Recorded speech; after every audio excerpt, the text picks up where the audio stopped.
Hi everyone, good morning. It's Friday, right? Super exciting.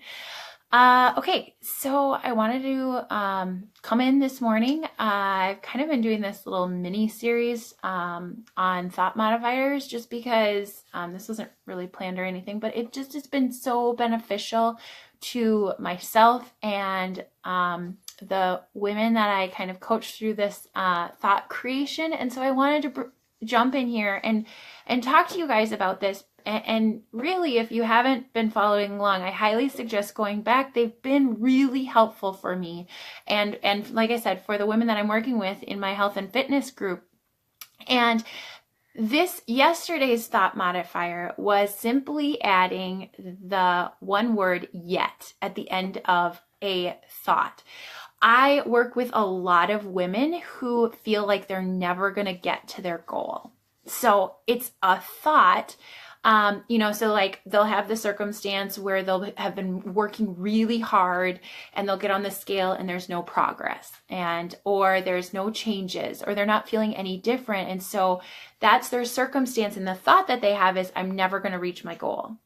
And when you have that thought of I'm never going to reach my goal, one, it's not a thought that's serving you. It's not going to help you in any way.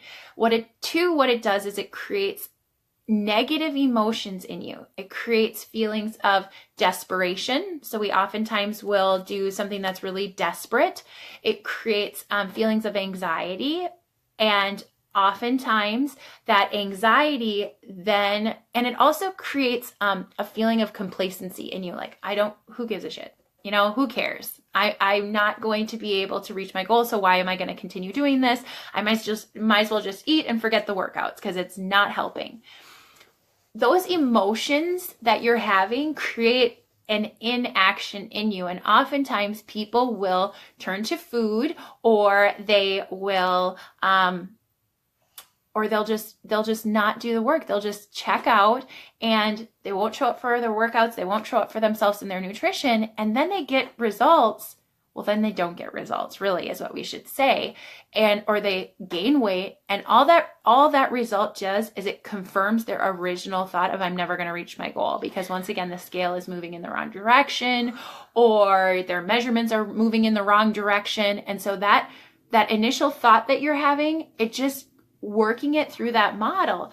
But what happens is if you add that modifier to the end, so I'm not going to reach my goal, or I haven't reached my goal yet, you get a whole set of different emotions by just adding these small modifiers. It's the same thing that I talked about when I started sharing this stuff. I believe on Wednesday I shared with you that modifier, and that's okay. It works for this too. I'm never going to reach my goal, and that's okay. Might create some emotions in you that will spur you on, or I haven't reached my goal yet, and that's okay, because this is a journey and you're on this to eventually get there. And sometimes it does take some time. The other modifier that we talked about on yesterday was, and I'm just thinking the thought. Okay, so I'm just thinking the thought that I haven't reached my goal yet. Doesn't mean I'm not going to. I'm not there yet.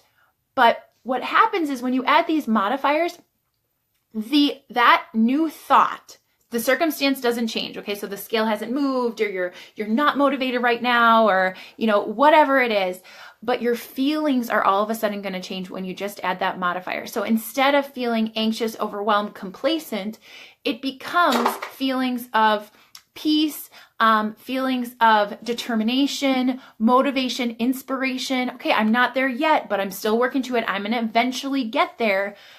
That creates a whole different aspect of actions in you. When I'm feeling anxious, overwhelmed, complacent, the last thing I want to do is have actions of working out, following my meal plan, checking in with my accountability partners. But when I'm at peace and when I'm motivated and I'm inspired, those actions are so much easier to do, and I get a whole set of results. And what happens when I get new results because of new thoughts, then I have evidence that negative thought that I was originally thinking, I know I'm going to eventually meet my goal because I'm doing these things to get me there. I might not be there yet, but I am acting in a way that is going to get me there. So continue to be really mindful. I mean, I'm not going to lie. This mindset work stuff is hard. It's the mindfulness of it. But that's why I have these groups. That's why I offer one-on-one coaching packages with people to, if you're really in this and you're really wanting to do this work and you are, obviously in this group, I continue to share. I'm super passionate about this. This has been life-changing for me, not just in my health and fitness, which has been wonderful and amazing, but in my life, with my family, with my kids, with my husbands, my relationships that I have with people. This changing the thoughts and realizing that I have control over my thoughts. My thoughts don't control me. I have control over my feelings because I have control over my thoughts. I have control over my actions because I have control over my thoughts has been like blowing up my world. And I just have to keep sharing it because I think that if you're not doing this mindset work, you are missing a huge part of your health and fitness journey, and it really can seep into other areas of your life. I really am a believer that so many of us try to will ourselves to 30-day, I'm going to follow a 30-day challenge. I'm going to follow a 60-day challenge. I realize I'm saying this and I have a 60-day challenge coming up, an 8-week challenge, but I'm going to show you in these 8 weeks what happens when you focus on your thoughts and you change your thoughts and how it becomes a lifestyle. And it's not just this, I'm going to be on for 60 days. I'm going to be on for 90 days. No, this is about changing your life and using and learning a model that is going to help you in every area of your life. Anything that comes your way, any circumstance that is going to get thrown at you that might throw you into stress, might throw you into overwhelm, might throw you into eating, you're going to be able to handle that situation because you have a strong foundation of knowing that you're in control of your thoughts. So that's what I got for you guys this morning. Once again, if you are interested in that 8-week challenge, I'm kind of giving you this like little sneak peek for 8 weeks about how I work with my one-on-one clients, how I work with my ladies in my VIP group. And I'm giving it to you for, if you're just jumping in, you're getting it for $40 for 2 months. Unless you're looking for a workout program and the nutrition, Shakeology, that piece of it. That's the $160, but then you get the group for free. So jump on in. I continue every day to get takers. So that's really exciting. I'm super excited to do it with you guys and just keep that holiday weight gain off and start to create some really amazing thought work. So, all right. I hope you all have a great Friday and I will check in with you later.